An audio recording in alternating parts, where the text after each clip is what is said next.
Ketika Daud Tony ini dikabarkan telah membunuh Sai Baba. Yo geng, tekan tombol subscribe geng. Yo, what's good? Welcome back to Kamar Jerry.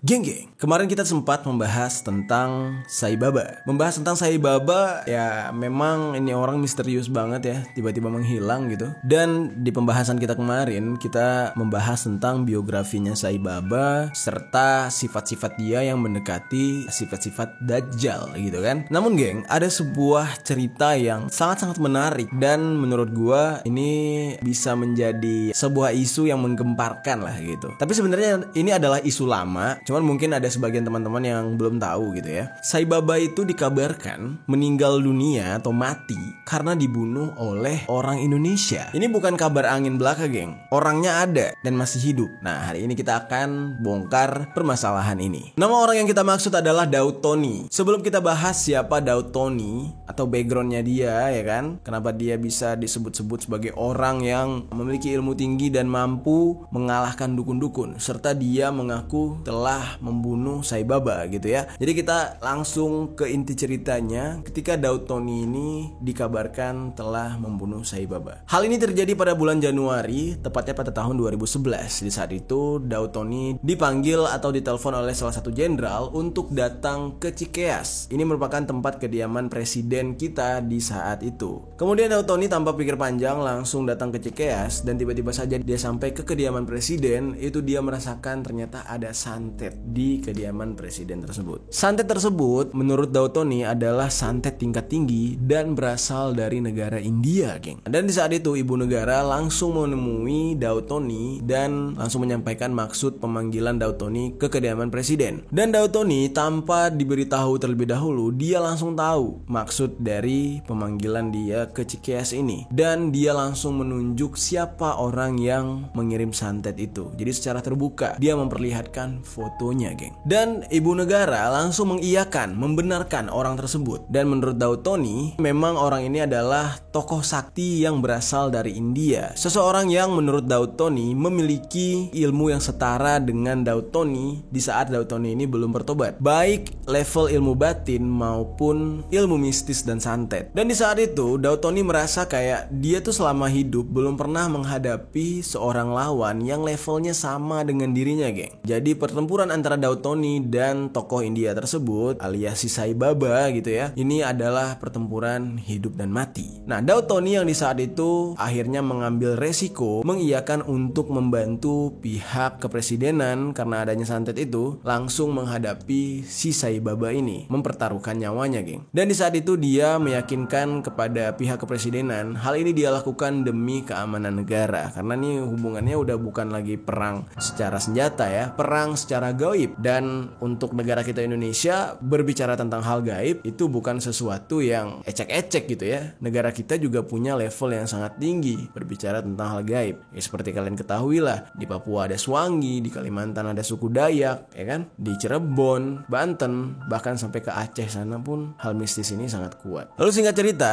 sebelum Daud Tony ini menghadapi Sai Baba, dia memberikan sebuah wasiat kepada pihak kepresidenan untuk meminta tolong jika dia mati, pihak kepresidenan tetap menyekolahkan anak-anaknya dan menjamin masa depan anaknya. Mengingat orang yang dia hadapi ini bukan orang sembarangan, dan saat itu Daud Tony menjanjikan pekerjaan ini akan dia selesaikan dalam waktu 3 bulan, geng. Dan setelah 3 bulan itu, maka akan diketahui siapa yang akan mati. Kemudian saat itu Daud Tony langsung pulang dan memberikan wasiat kepada anak istrinya juga, sekaligus pamit untuk melaksanakan pekerjaan tersebut. Dan Daud Tony ini melakukan pekerjaannya itu di sebuah rumah di daerah Jakarta. Lalu dalam proses melakukan pekerjaannya itu, dia sering sekali dihampiri oleh ular yang sangat banyak. Dan dia juga sempat melihat sesosok dewa dengan membawa trisula dan ada ular di pundaknya. Dan di saat itu Daud Tony terus berdoa dan berteriak atas nama Yesus, karena di dalam posisi ini Daud Tony itu udah bukan lagi dukun yang ilmu hitam ya, geng. Dia ini sudah bertobat nih dalam kejadian melawan Sai Baba ini. Jadi nanti ceritanya gue akan ceritakan kepada kalian nanti di akhir kenapa Dautoni pada akhirnya bertobat gitu ya, dan tidak lagi menjadi dukun. Namun di dalam kasus ini dia justru menggunakan ilmu-ilmu yang dia miliki untuk menghadapi Sai Baba, namun tetap dengan perlindungan agama yang dia imani di saat itu, yaitu Kristen. Nah, di saat Dautoni ini dihampiri oleh si dewa dengan trisula dan ada ular tadi, dewa tersebut sempat menghilang, namun trisulanya mengenai kaki Dautoni hingga terluka, geng. Namun Dautoni di situ terus berdoa. Setelah itu datanglah dewa yang memiliki banyak tangan, dan Dautoni lagi-lagi berteriak menggunakan doa, dan kali ini rumah tempat Dautoni melakukan ritual itu sampai pecah kaca-kacanya, geng. Dan Dautoni ini terus melakukan doa-doa dan bacaan hingga akhirnya lawan yang dihadapi mati. Nah, di dalam hal ini Dautoni bisa mengetahui lawannya masih hidup atau mati dengan cara menggunakan santet jarak jauh. Lalu dia menghubungi pihak kepresidenan untuk cek apakah orang yang dia hadapi itu masih hidup di India. Nah, lalu pihak kepresidenan menghubungi pihak yang ada di India dan membenarkan Sai Baba telah meninggal dunia, geng. Dan di saat itu Dautoni pun memutuskan untuk tidak ingin lagi menjadi pengawal presiden alias pengawal gaib presiden di tahun 2014 mendatang. Dan perlu kalian ketahui, Dautoni ini adalah pelindung mistis Presiden SBY dan dia jalani selama 10 tahun. Setelah Presiden SBY, dia melepaskan tanggung jawabnya itu karena dia takut akan bertemu dengan lawan-lawan yang levelnya mungkin sepadan atau lebih tinggi dengan dirinya. Ya, karena kan hubungannya nih udah menyangkut keluarga nih, geng. Kalau sampai Dautoni mati, bagaimana dengan keluarganya? Namun menurut cerita, banyak orang yang tidak percaya dengan apa yang dikotbahkan oleh Dautoni tentang dia membunuh Sai Baba. Tapi geng, perlu kalian ketahui,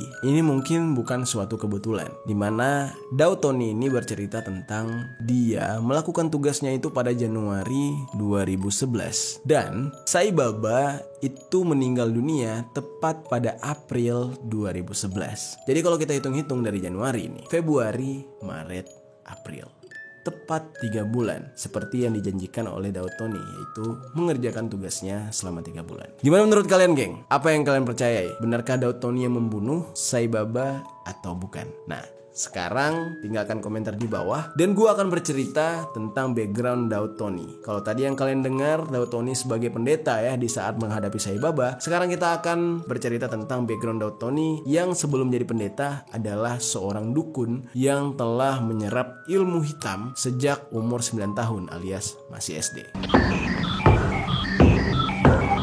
Dautoni adalah anak kedua dari 5 bersaudara. Dia lahir pada Sabtu Pahing. Sabtu Pahing ini adalah weton Jawa dan merupakan weton yang levelnya paling tinggi. Karena itulah Dautoni ini dipilih oleh kakek neneknya untuk mewarisi ilmu mereka gitu, geng. Kebetulan banget ilmu yang diturunkan oleh kakeknya ini di saat Daud ini sedang sakit. Nah, sakitnya itu bukan sakit biasa ya. Dia itu baru saja dianiaya oleh guru SD-nya. Kakek Dautoni ini mensyaratkan kepada Dautoni kalau mau disembuhkan, dia harus bersedia menjadi murid si kakek. Dan Dautoni juga harus mau menjadi anak angkat si kakek dan sebagai pewaris ilmu yang dimiliki oleh kakek tersebut. Karena si kakek dan istrinya ini harus menurunkan ilmu tersebut, kalau tidak dia akan susah mati. Jadi ibaratkan kayak apa ya, orang yang punya, mungkin kalian tahu rawa rontek, itu merupakan sebuah ilmu yang membuat manusia tidak bisa dibunuh. Orang sudah dicincang-cincang, dimasukkan ke dalam goni gitu ya, dalam karung, terus tiba-tiba besokannya tuh dagingnya nyatu lagi. Nah, itulah yang disebut dengan rawa rontek. Awalnya Dautoni ini merasa takut gitu ya untuk menerima ilmu tersebut. Namun si kakek tidak kehabisan akal. Dia mempraktekkan atau mendemonstrasikan sebuah ilmu yang ya untuk anak-anak itu pasti akan suka gitu ya, yaitu ilmu menghilang dan ilmu berpindah tempat. Ketika Dautoni melihat hal tersebut, dia sangat kagum dan akhirnya rasa takutnya menghilang dan keinginan dia untuk memiliki ilmu itu semakin besar. Untuk mewarisi ilmu tersebut, kakek ini menginginkan Dautoni itu belajar atau ditempah dari segi mentalnya gitu ya, dimana dia dibiarkan untuk berjalan melewati kuburan, tempat gelap yang tidak ada cahayanya, dan si kakek hanya memperhatikan dari jauh. Di saat itu Dautoni berumur 9 tahun, geng, dan dia tidak ada rasa takut sama sekali dalam menghadapi ujian-ujian yang diberikan si kakek. Dan katanya dia di saat itu sudah terbiasa pada akhirnya melihat berbagai jenis setan atau hantu. Untuk belajar ilmu ini juga Dautoni yang bisa dikatakan masih di bawah umur ya, dia dia harus melalui ujian yang benar-benar berat untuk anak kecil, yaitu harus berpuasa atau menahan lapar dan haus selama 7 hari. Dalam menjalankan hal itu, justru yang terberatnya itu adalah hari pertama dan hari kedua. Jika hari pertama dan hari kedua sudah terlewat, maka hari ketiga sampai ketujuh itu akan mudah dilewati oleh Dautoni. Ilmu pertama yang dipelajari oleh Dautoni adalah ilmu aji tapak banyu. Ini adalah sebuah ilmu yang memungkinkan manusia untuk berjalan di atas air, geng. Hal ini harus dipelajari terlebih dahulu oleh Dautoni agar dia bisa mempelajari ilmu-ilmu selanjutnya, geng. Ada saat-saat tertentu Dautoni ini harus dibawa ke bukit atau ke gunung dan dia harus melakukan puasa mutih. Kalau kalian nggak tahu puasa mutih itu apa, yang harus makan yang serba putih gitu, geng. Jadi kayak nasi gitu. Dan di saat makan dia tidak boleh menggunakan tangannya. Tidak hanya mempelajari ilmu hitam itu dari sang kakek, dia juga mendapatkan ilmu hitam dari si nenek gitu ya. Dia mempelajari ilmu membunuh jarak jauh dan ritual-ritual berdarah yang medianya pada awalnya itu menggunakan darah binatang. Ketika ritual darah tersebut nggak cuma mengorbankan binatang doang, geng. Ternyata Dautoni juga harus mengorbankan darah manusia. Apabila Dautoni tidak mau mengorbankan dirinya gitu ya, alias menggunakan darahnya, dia harus mengorbankan manusia alias membunuh. Nah, namun di saat itu Dautoni ini tidak mau mengorbankan manusia lain, melainkan dia menggunakan darahnya sendiri. Langsung dia seset tangannya, darah bercucuran, dan dia menggunakan darah tersebut untuk ritual dan seserahan. Lalu ilmu selanjutnya yang melengkapi badan Dautoni adalah ilmu susuk kebal senjata. Di saat itu kakek dan nenek ini menggunakan jarum yang terbuat dari emas dan tembaga untuk membuat badan Dautoni menjadi kebal akan peluru senjata, geng. Cara memakai susuk ini juga sangat ekstrim, yaitu jarum susuk tersebut dimakan dan ditelan oleh Dautoni. Gila ya, geng. Dan sejak saat itu Dautoni juga tidak memiliki rasa takut lagi karena memang dia percaya kalau kakek dan neneknya ini adalah orang yang baik yang tidak akan mungkin mencelakakan Dautoni gitu. Jadi dia benar-benar percaya dan seluruh nyawanya dia serahkan kepada dua orang ini, geng. Tapi ketika dia sedang makan, tiba-tiba saja dia merasa sakit sekali di kerongkongannya, geng. Dan di saat itu juga dia merasa kayak jarum yang dia telan itu mengikuti arah si telunjuk gurunya alias si kakek gitu ya. Dan mulai di saat itulah Dautoni ini memiliki yang namanya ilmu santet. Dan di saat itu karena Dautoni ini terkenal dengan ilmu santetnya, maka banyak sekali orang-orang yang datang untuk meminta bantuan Dautoni. Tidak jarang juga dari kalangan pejabat yang meminta Dautoni untuk mengerjai pejabat lainnya. Jadi kayak lawan politik gitu, geng. Namun Dautoni ini merasa dia itu punya batas. Ketika melakukan praktek-praktek ritual santet ini, dia itu tidak ingin membunuh pihak lawannya. Dia hanya ingin membuat orang-orang itu setengah mati aja. Ya, dibilang hidup enggak, mati juga enggak. Jadi di tengah-tengah gitu, geng. Jadi dibuat hanya dalam kondisi tersiksa. Lalu ada ilmu terakhir yang dipelajari oleh Dautoni, yaitu ilmu pamengkang jagat. Yang dimana ilmu ini apabila dipraktekkan, dia bisa meninju atau memukul orang dari jarak 50 meter dan orang itu bisa mati terpental. Ilmu ini bisa dikatakan adalah ilmu santet dalam level yang sangat tinggi. Dan ilmu ini memiliki pantangan yang sangat berat, yaitu tidak boleh menikah, tidak boleh menyentuh wanita. Dan dari semua ilmu yang dia dapatkan adalah ilmu inilah ritualnya gitu ya. Dalam mempelajarinya itu sangat-sangat berat, geng, dari seluruh ilmu yang dia dapat. Ilmu ini juga harus dipelajari atau Dautoni melakukan ritual selama beberapa bulan sampai akhirnya dia memiliki ilmu tersebut. Tujuan dari Dautoni ini mempelajari ilmu itu bukan hanya untuk mewarisi ajaran si kakek dan nenek tadi, namun tujuannya dia ingin menjadi orang yang nomor satu. Tapi sayangnya seiring berjalan waktu, si kakek dan nenek yang merupakan gurunya tadi itu akhirnya meninggal dunia. Di saat itulah Dautoni ini mulai kehilangan arah, geng. Nah, di saat itu Dautoni yang sudah memiliki ilmu cukup banyak gitu ya, ingin ngetes ilmunya dia. Tapi dia gak mau ngetes dengan cara biasa. Justru dia datang ke para dukun-dukun untuk beradu ilmu secara langsung. Ini agak serem sebenarnya. Di saat itu Dautoni dengan semacam emosi yang menggebu-gebu mendatangi setiap daerah yang ada di Pulau Jawa untuk bertemu dengan para dukun dan beradu ilmu alias bertarung. Dan banyak banget nih, geng, dukun-dukun yang tumbang karena Dautoni ini. Namun dalam setiap perjalanannya bukan berarti Dautoni ini tidak merasa takut. Dia sangat ketakutan dan memiliki kekhawatiran yang sangat besar di saat itu. Karena kan gak main-main, geng, hubungannya sama nyawa. Karena memang dia takut suatu hari dia akan mendapatkan sial atau kutukan.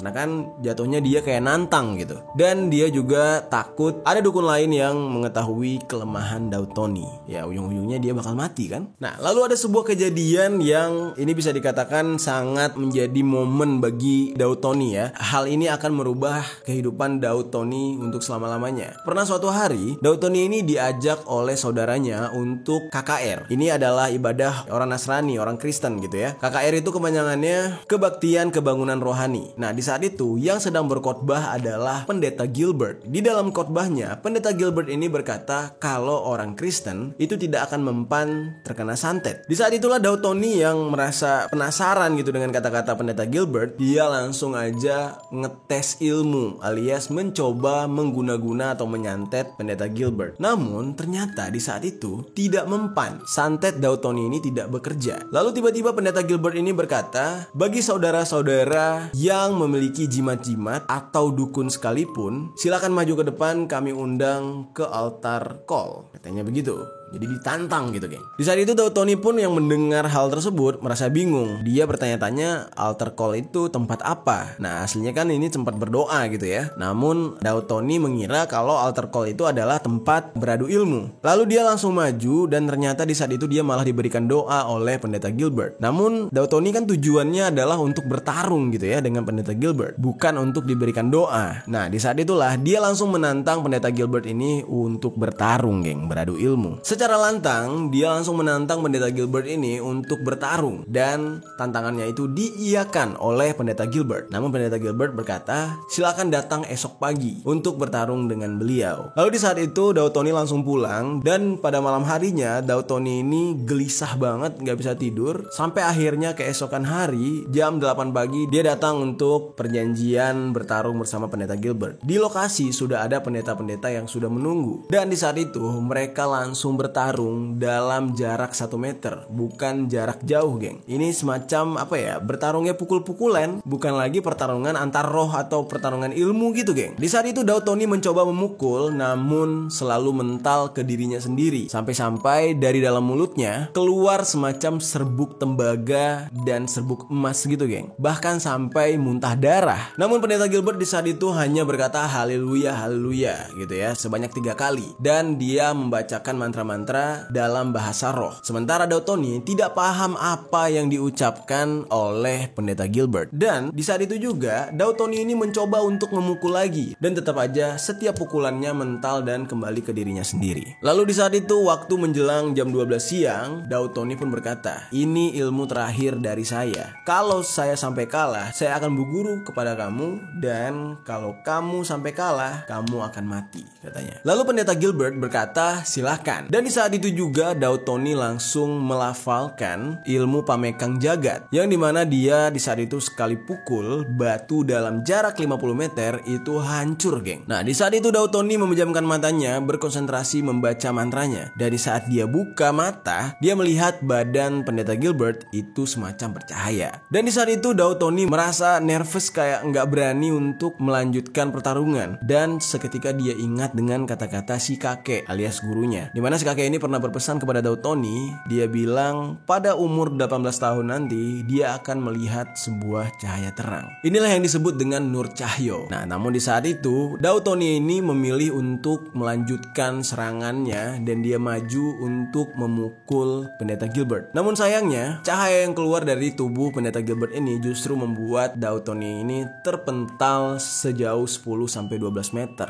Di saat itu juga Daud Tony ini kalah melawan Pendeta Gilbert dan dia mengalami amnesia alias hilang ingatan. Dia mengalami amnesia alias hilang ingatan ini selama setahun geng, kurang lebih. Tepat pada tahun 1993 terjadilah sebuah keajaiban terhadap Daud Tony yang hilang ingatan ini. Ketika hilang ingatan itu dia melihat semua hal itu terasa gelap dan tiba-tiba aja dia melihat sebuah cahaya yang masuk ke dalam kepala Daud Tony ini. Dan di saat itu juga Daud Tony ini sembuh dan dia merasakan ada damai yang luar biasa di dalam dirinya geng. geng. Dan dikatakan Daud Tony ini bertobat dan akhirnya memeluk agama Kristen. Setelah di dalam masa penyembuhannya itu dikatakan dia dipertemukan dengan sosok Yesus Kristus. Nah ini gue gak paham nih ya, karena ini udah ilmu agama Kristen. Karena gue seorang muslim, jadi gue gak berani terlalu jauh menjelaskan hal ini karena takutnya ntar salah kata gitu ya. Jadi kita harus menghormati juga agama saudara-saudara kita yang Kristen gitu. Tapi yang jelas Daud Tony ini bertobat di saat dia sembuh setelah setahun mengalami amnesia alias hilang ingatan. Setelah dia sembuh, dia mencari tahu di mana keberadaan pendeta Gilbert dan dia mendengar kalau pendeta Gilbert ini sedang berada di Solo. Dia langsung menemui pendeta Gilbert dan dia bercerita tentang pertemuannya dengan sosok Yesus Kristus tersebut. Pendeta Gilbert menyarankan Daud Tony ini untuk mempelajari Alkitab. Alhasil dia lulus mempelajari Alkitab dan melayani Tuhan sampai sekarang. Nah, melayani Tuhan ini istilah dalam Kristen ya, geng. Dan Daud Tony mengaku kalau sekarang hidupnya jauh lebih damai dibandingkan sebelum dia bertobat, alias masih menjadi seorang dukun. Dan sampai saat sekarang bisa dikatakan dia adalah seorang pendeta gitu ya, anak Tuhan, dan hidupnya berubah